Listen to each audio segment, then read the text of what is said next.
On July 3rd, President Trump spoke at Mount Rushmore, which is just 25 minutes from my house. So it's kind of a big deal when a president comes to Rapid City, South Dakota. In his speech, he warned of a resurgence of the communist menace in this country and called communism a mortal threat to American liberty. Afterward, a friend asked me, should I move to cash before the communists take over? Now, he was joking, mostly.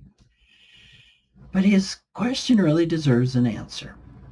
If the United States ever became a purely communist system, would investment portfolios become worthless? The answer is yes.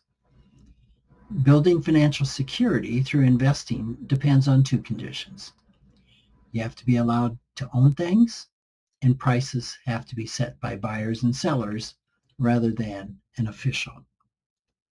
Remove either one, and stocks and bonds and real estate pretty much lose their value. This doesn't mean communism is a threat to our economic freedom.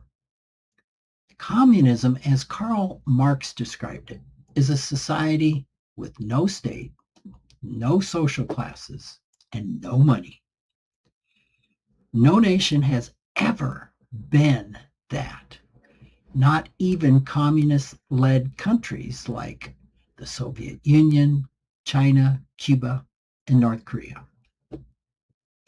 Lenin said that the state had to seize everything first and would wither away later to produce pure communism.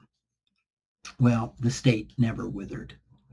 Those governments took one-party control of the economy, which is socialism, and kept it under a form of state capitalism, which I've written about before is China, and the United States is heading that direction. Socialism is a completely different system. Under socialism, the workers or the state own the means of production, the factories, the land, and the capital. Money, wages, and the state all still exist. No nation has operated under pure socialism either. So that's 0 for communism, 0 for socialism. Nor has there ever been a purely capitalist nation. In the U.S., we insure bank deposits, subsidize farmers, provide Social Security and Medicare, and let a central bank set interest rates. So that's 0 for capitalism as well. So in reality, every country runs a mixed economy. The exact mixes vary, and they often overlap. The candidates that President Trump calls communists are proposing rent regulation, expanded public services, and higher taxes on high earners.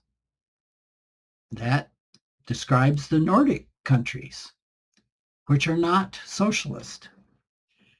Those countries are Denmark, Norway, Sweden, and Finland. And they leave the means of production in private hands. They have stock exchanges, private property, and billionaires. They tax the results heavily and spend the money on public services. That is social democracy. Interestingly, the socially democratic Nordic countries rank as more capitalistic than the United States. Say what? The socially democratic Nordic countries rank as more capitalistic than the United States. So you might ask, well, what far left-leaning progressive organization came up with that? Well, it's according to the Heritage Foundation, the conservative movement's leading think tank. And they publish an annual index of economic freedom. It's based on 12 measures in 4 categories: the rule of law, government size, regulatory efficiency, and open markets. In the 2026 edition, the United States ranks, drumroll, 22nd. Denmark, on the other hand, ranks 7th. Norway ranks 8th. Sweden 11th, and Finland 13th. These socialist systems, and I say socialists in quotes, that we're being warned about finish ahead of us in economic freedom, despite their higher tax burdens and government spending. Go look it up for yourself. What brings the American score down is government integrity. We score a 77.1 there against 91.6 for property rights, where we do well on, but 76.4 for judicial effectiveness. Transparency International ranked the United States 29th out of 182 countries on its 2025 Corruption Perceptions Index, our lowest score on record. It pointed to the pause on foreign bribery investigations and a weakened enforcement of the Foreign Corrupt Practices Act. The word communism still carries much of its Cold War charge, an emotional charge.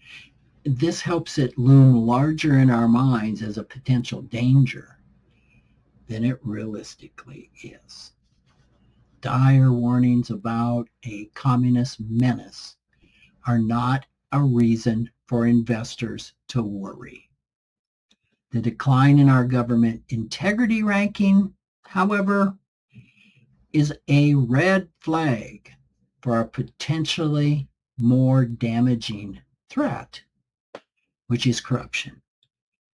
And capitalism and free markets do not do well with corruption. Investors can't rely on markets shaped by influence and manipulation, no matter what label it may be given. A free market system depends on stability and the rule of law. Thanks for joining me.